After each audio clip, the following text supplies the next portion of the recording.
Salut les gourmands! Voulez-vous savourer un super gâteau au chocolat idéal pour n'importe quelle fête, anniversaire ou simplement pour vous régaler? La première chose à faire est de prendre 4 gros œufs de taille. Je vais les mettre dans un grand récipient et ajouter du sel selon votre goût. Une fois que j'ai ajouté cette pincée de sel pour rehausser les saveurs, je vais aussi ajouter une cuillère à café ou un filet d'extrait. Extrait ou arôme de vanille, qui va parfaitement avec les gâteaux au chocolat. Je mélange très bien le blanc avec le jaune. Et une fois que tout a une texture homogène, j'ajoute une tasse et demie de lait. Environ 300 ml, je vais aussi ajouter 125 ml, un peu plus d'une demi-tasse d'huile. Celui que tu as à la maison ou celui que tu préfères pour sucré, mets ce que tu veux. La mesure standard est de 150 g ou 3/4 de tasse de sucre, mais moi je vais mettre de l'érythritol, 30 g, et c'est un équivalent parfait. Donc, si le sucre ne te convient pas, tu peux parfaitement le faire avec un édulcorant. Une fois intégré, ajoute de la farine de blé classique ou remplace-la par un autre type de farine. Je vais en mettre 2 tasses et filtrer avec une passoire, pour que la farine tombe bien fine et que tu puisses la mélanger plus facilement. Et comme ça, il n'y aura pas de grumeaux dans le gâteau. Cela prend quelques secondes et en vaut la peine. N'oublie pas de tamiser la farine, mélange très bien, d'abord avec la machine éteinte, puis avec elle allumée. En réalité, ces fouets électriques ne sont pas indispensables.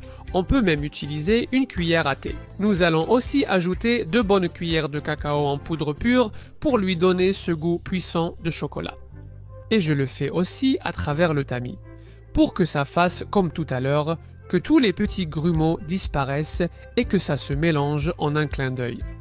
On mélange bien et une fois que tout est bien crémeux, on va ajouter le dernier ingrédient du gâteau, celui qui fait tout lever, la levure chimique ou la poudre à lever. Je vais en mettre une bonne cuillère et, comme tout à l'heure, je mélange un peu pour bien le répartir dans la crème et voilà, notre gâteau est prêt. Qu'est-ce qu'on va faire? On va le mettre dans le moule qu'on va utiliser. Aujourd'hui, je me suis laissé emporter et je vais le faire avec un moule carré. Oui, tu as bien entendu, de 20 par 20 cm. Je tapisse de papier sulfurisé pour une finition parfaite et un démoulage facile. Je verse la crème dessus et je vais directement l'enfourner. Mon four est préchauffé à 180 degrés Celsius, soit environ 355. Fahrenheit, chaleur en haut et en bas, pendant environ 40 à 45 minutes. Alors je vais te montrer comment je prépare cette couche. Aussi avec des biscuits sans sucre pour que vous voyez qu'on peut varier, il y a des options pour tout le monde.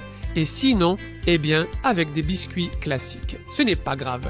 L'idée, c'est de couper des morceaux de biscuits pour avoir une sorte de miette. Ensuite, on prend une poêle, on met une bonne cuillère de beurre et, quand il est prêt à dorer, on ajoute les morceaux de biscuits par-dessus. On va remuer encore et encore avec le beurre bien chaud jusqu'à ce que le biscuit prenne une couleur dorée et devienne bien croustillant. À ce moment-là, retire du feu. Regarde, ces 40 ou 45 minutes se sont déjà écoulées. Le gâteau a déjà une belle apparence, mais je le pique quand même au centre avec un cure-dent et s'il en ressort propre, cela veut dire que c'est prêt. Alors, je sors du four cette merveille qui embaume déjà la maison d'un fantastique parfum de gâteau au chocolat. Je conseille de le couvrir aussitôt sorti avec du papier absorbant. Cela permet à la température de baisser de façon plus uniforme et évite qu'il ne se déforme trop. Ensuite, vous retirez le papier une fois qu'il a un peu tiédi et vous voyez qu'il est encore légèrement chaud. N'oublie pas de le faire avec les mains propres. On dépose le petit biscuit par-dessus et si tu veux, tu peux même appuyer un peu pour que les petits morceaux pénètrent dans la partie supérieure du gâteau.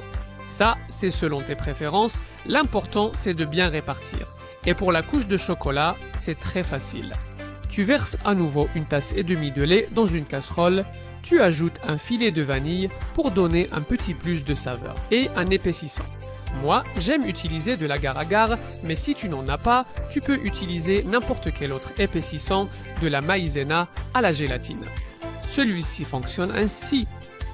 Tu attends que tout commence à bouillir? Fais bouillir puis, en remuant sans arrêt, laisse cuire 1 à 2 minutes à feu moyen ou moyen vif. Ensuite, tu verses le liquide de lait avec l'épaississant sur une tablette de chocolat. C'est ce qui va donner toute la saveur aujourd'hui. Et il doit être bien haché. La chaleur du liquide va faire fondre le chocolat comme par magie.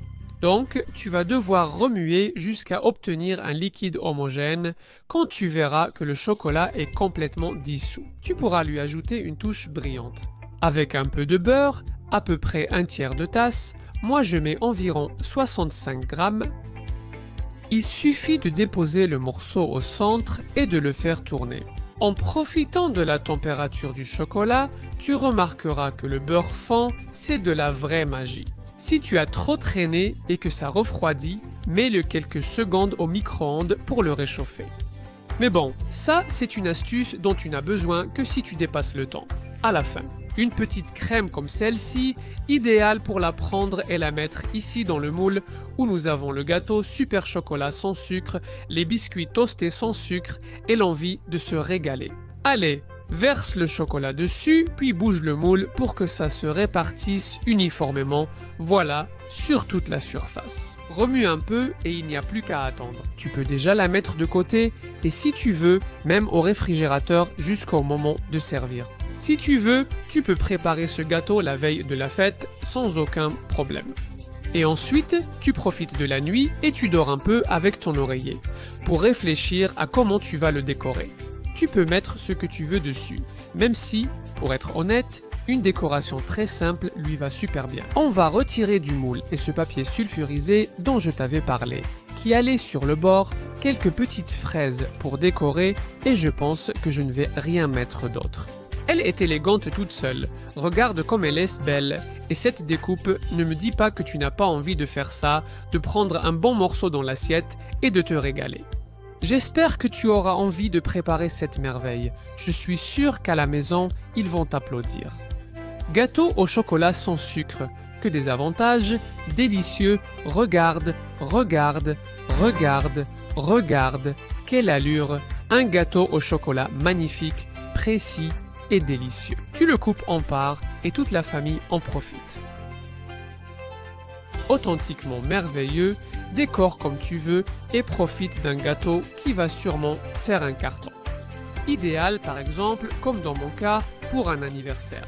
J'espère que l'idée t'a plu et, tant que tu y es, écris-moi dans les commentaires. Quel a été le gâteau d'anniversaire que tu as le plus apprécié? Je suis sûr que tu t'en souviens et dis-moi aussi d'où tu regardes la vidéo. Comme ça, on parcourt le monde entier à travers de bonnes choses.